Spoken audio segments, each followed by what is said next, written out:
He stood there with pruning shears, cutting my internet cable with a satisfied smirk on his face. That single snip cost me a $200,000 client contract. The very next day, I orchestrated my revenge. 300 hungry people crashed his door expecting a free barbecue he never announced. What would you do if your neighbor deliberately destroyed your livelihood with a pair of garden shears? I'm a 38-year-old software developer who relies entirely on my home internet connection to support myself. 3 years ago, I bought a modest house in Willow Creek Heights, a quiet suburban neighborhood where most residents are friendly and respectful. Most, except for Douglas Riley. At 52, Douglas considers himself the unofficial neighborhood sheriff. He moved here over 20 years ago, when the development was new, and he's resisted every change since. No architectural updates, no modern landscaping, and especially no visible technology. For Douglas, satellite dishes are an eyesore, security cameras are invasions of privacy, and fiber optic cables are turning our dignified community into a tacky tech park. Most neighbors politely tolerate Douglas's crusade against progress. We nod during his monologues at meetings, accept his typed violation notices with forced smiles, and ignore his passive-aggressive remarks about our modern lifestyle choices. That changed when I finally challenged his authority with something he couldn't refute: facts. Last month, Douglas posted an alarming announcement on the community board, an emergency meeting to address modernization threats undermining the neighborhood's tradition and character. Curious and slightly concerned, 30 neighbors gathered at the community center that Wednesday evening. Douglas arrived with a leather-bound portfolio and a grave expression. He passed out meticulously typed reports listing various community violations requiring immediate corrective action. I scanned the list, surprised to find my home featured prominently. Unsightly internet cables destroying visual aesthetics. Router placement creating technological disruption visible from the street. Excessive Wi-Fi signals interfering with neighborhood electrical harmony. When Douglas opened the floor for questions, the room fell uncomfortably silent. Most avoided eye contact, unwilling to challenge him. I raised my hand. "Douglas, I appreciate your concern for our neighborhood's appearance." I began, careful to stay respectful. "But some of these technical claims aren't factually accurate. Wi-Fi signals are just radio waves. They don't interfere with electricity or property values." Douglas's face tightened. I continued. "The fiber optic installation you're concerned about was approved by the City Council after environmental and aesthetic review. I have the permits here," I said, showing the documents on my phone. "These cables actually reduce visible wiring by 60% compared to the previous setup." Several neighbors nodded, visibly relieved someone had finally spoken up. Also, according to the county assessor's report, homes with fiber optic connections command a 4 to 8% premium in our area. Mrs. Hayworth, our 84-year-old matriarch, chuckled. "That sounds right.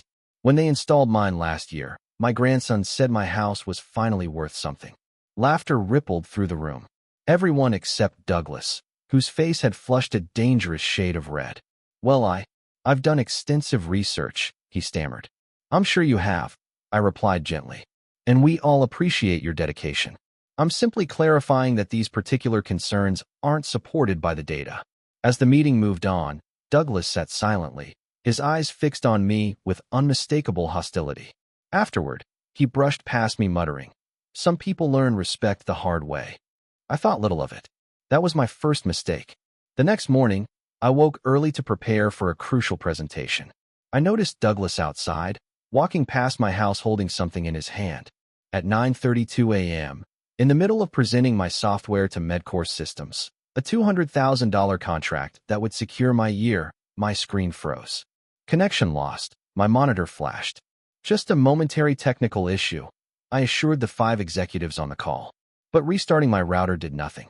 My phone showed no Wi-Fi. Something was seriously wrong. 15 excruciating minutes of troubleshooting later, I had to reschedule. Watching my professional credibility crumble with each apologetic email, I called my provider. The earliest technician appointment was Thursday, 48 hours away. When the technician arrived, he inspected the line and called me outside. "Sir," he pointed at the junction box, "your line wasn't frayed or weather damaged. It was deliberately cut. Clean diagonal slice. Probably garden shears." A chill ran down my spine. Douglas's parting comment echoed in my mind. That evening, I reviewed my security footage. There he was, 7:15 a.m., Douglas walking past, pausing at the junction box, checking for witnesses. Then, clearly visible, he crouched and snipped the cable. He stood back and admired his work, smiled, walked away. The Medcorp contract was gone. Their email was polite but clear. This raises concerns about your operational stability. One snip cost me $200,000 and damaged my professional reputation because I politely contradicted him at a meeting. That night, I couldn't sleep. It wasn't just the money. It was the violation of my home, of my security, my means to survive. My father had worked 3 jobs to put me through school. The future is digital, son, he used to say. Now, a man afraid of that future had cut it away with pruning shears. This wasn't about cables anymore. It was personal. Reviewing the footage again, I noticed something Douglas hadn't considered. My doorbell camera had recorded him practicing his speech before the meeting, a monologue where he said, "Sometimes people need to be made examples of." This wasn't spontaneous. It was premeditated. I saved the footage to a secure cloud. Then, a plan began to form. Filing charges might not work. The footage wasn't high-def enough for a criminal case. Confronting Douglas could escalate things dangerously.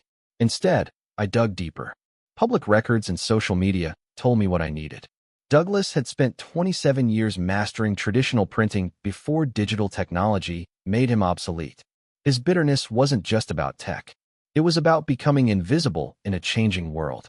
But understanding his pain didn't excuse what he did. My cousin Miles, a corporate attorney, explained, cutting someone's telecommunications line is a serious offense. Civil and criminal implications. Document everything. Oh, I plan to, I said. That night, I designed a professional-looking flyer.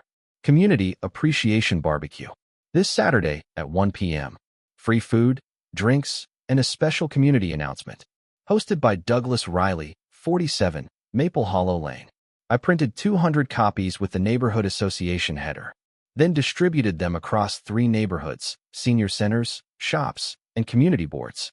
Next, I created temporary accounts on neighborhood apps and posted the event widely. Then came the final touch. Marcus, an aspiring actor from the local theater, agreed to read a speech I wrote at the event. I paid him $300. He watched the footage and nodded. Some roles are too juicy to pass. Saturday arrived. Sunny and 75-degree, perfect barbecue weather. At 12:30 p.m., I sat in the coffee shop across the street with a front row seat. 12:45 p.m., the Carsons arrived with a casserole. 12:52, more families. Chairs, coolers, laughter. 1:15 p.m., over 300 people swarmed Douglas's lawn. I never invited anyone. Douglas cried, "There is no barbecue." Then Marcus stepped onto the porch with a mic. "Ladies and gentlemen, thank you for coming.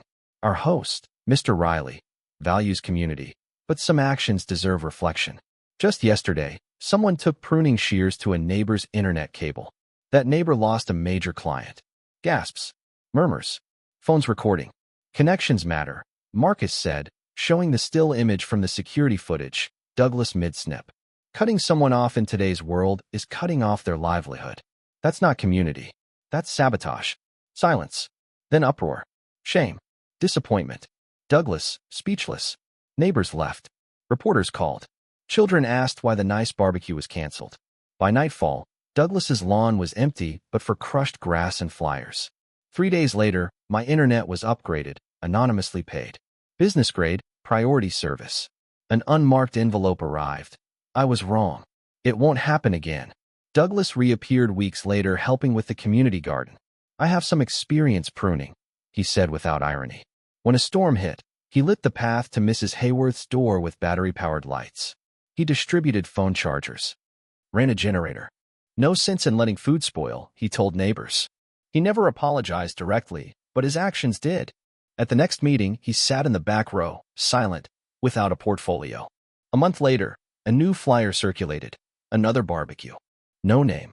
But Douglas was there, cooking early. Ready. Teenagers helped elders. College kids taught seniors to video chat. A retired engineer and I discussed green tech. Douglas worked the grill quietly. I joined him. "Need a hand?" I asked. He handed me a spatula. "Lost a big client because of what I did." It happens. Internet okay now? Best connection in the neighborhood. He smiled faintly. Good. That's good. 6 months later, his house serves as the relay point for our neighborhood Wi-Fi. The shears now prune fruit trees. The man who tried to cut me off helped connect us all. Would I do it again? Absolutely. But I haven't needed to. In Willow Creek Heights, word travels fast. Almost as fast as the internet nobody dares to cut again.